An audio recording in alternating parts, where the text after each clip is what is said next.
And just like the opening scene to the Teletubbies, today we saw Son shine. He silences his critics, silences his doubters, who, let's be honest, were mainly Spurs fans. You know, no one was really concerned with Son or his form up until now. And as for Brendan Rodgers, this might just be the straw that broke the Welshman's back. It doesn't look like he has very much long at his Leicester job. I was saying this before the Brighton game, and since then they've shipped 11 goals in 2 games. 11 goals in 2 games. That sounds like Erling Haaland's form, you know? That's not a good thing. Now, I definitely didn't think I'd ever say this about a game that just ended 6-2, and I definitely didn't think I'd ever say this about the team that just won that game, but Spurs are a little unambitious in how they play the game. I think it's gone a little under the radar at how boring Antonio Conte's football is at times. Maybe not boring, but just sort of just a lack of guile,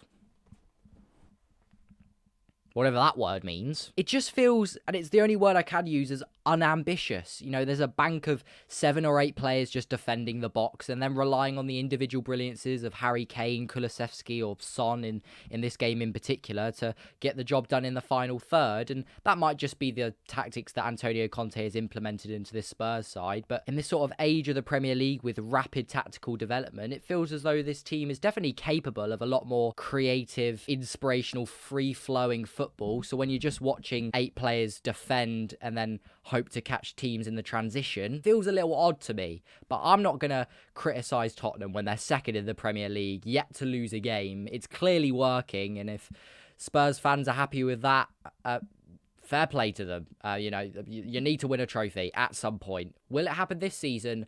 Who knows? I'll tell you who definitely won't win a trophy this season. Leicester City's set-piece coach, because my God, this team are god-awful at defending a set-piece. Any dead ball, any swinging ball into the box, and Leicester City shit themselves. Their set-piece coach is called, and I quote, Lars Knudsen. The only reason I've told you that is if anyone knows him, have a word. Not good for the English game. But let's break this game down just a little bit to fully understand how we exactly got to a 6-2 thrashing by Spurs, or more importantly, a 6-2 thrashing by Son, because he was the real game changer. But this first 45 minutes was a real strange one. You know, going into the break 2-2, both teams were just looking to catch each other out in the transition. Every time the ball was turned over, the immediate instruction from both teams was to get that ball forward as quickly as possible into the front players and to create chances from there. And the amount of space that were in behind these defenses, and it was essentially just relying on last-ditch tackles. Leicester were incredibly unclinical.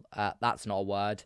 Profligate. That's a punditry word. Look at me go. I am convinced this word isn't used in any other setting than footballing forwards. But it's right. Wasteful in use of resource. Look at me go. The midfields for both teams were essentially non-existent during this first 45 minutes. The defensive cover and protection of that back line was just not there. Really lackluster defensively from that midfield on both sides, which is really weird to say about teams like Leicester and Spurs, who are known to have pretty combative, sturdy midfields. But like I said, constantly being caught in the transition, and it led to a lot of chances that were going Leicester's way, but they just could not finish, and they were own worst enemy at the back. They cannot defend in the air, they cannot defend set pieces, and it led to Spurs getting 2 goals when really I think Leicester should have been 2-1 up at the break, but they cannot defend. And this is a little bit of a common theme in Brendan Rodgers' career. He could not set up a defence at Liverpool, and it's seeming like his Leicester defence is falling apart week by week. But going into the second half, it was clear which manager had fixed the problems on the pitch, fixed that midfield issue, and it was Bentancur that caught Ndidi sloppy on the ball, facing his own goal, and Rodrigo Bentancur, which didn't realise that was his first name. You're already really good looking. You don't need a cool name as well, all right? Leave it out. And, you know, he nicks the ball and he's in on goal, slots it past Ward, who we'll get onto in a minute. And then all of a sudden, Spurs are 3-2 up with minutes into the second half. And Leicester, it's schoolboy errors, it's concentration issues, it's lack of intensity in this Brendan Rodgers side that are constantly letting them be undone week after week. And they're going to be in trouble if they carry on playing like this. But let's talk about the goalkeeper, Ward, because he might end up in one if he walks the streets of Leicester tonight, because I looked at Twitter and everyone was ripping him a new one about, you know, his positioning and his overall goalkeeping ability during Son's second half hat-trick. And look, it takes a certain amount of class for Son to place those balls into the back of the net like he did, but should have Ward done a little bit better? Yes.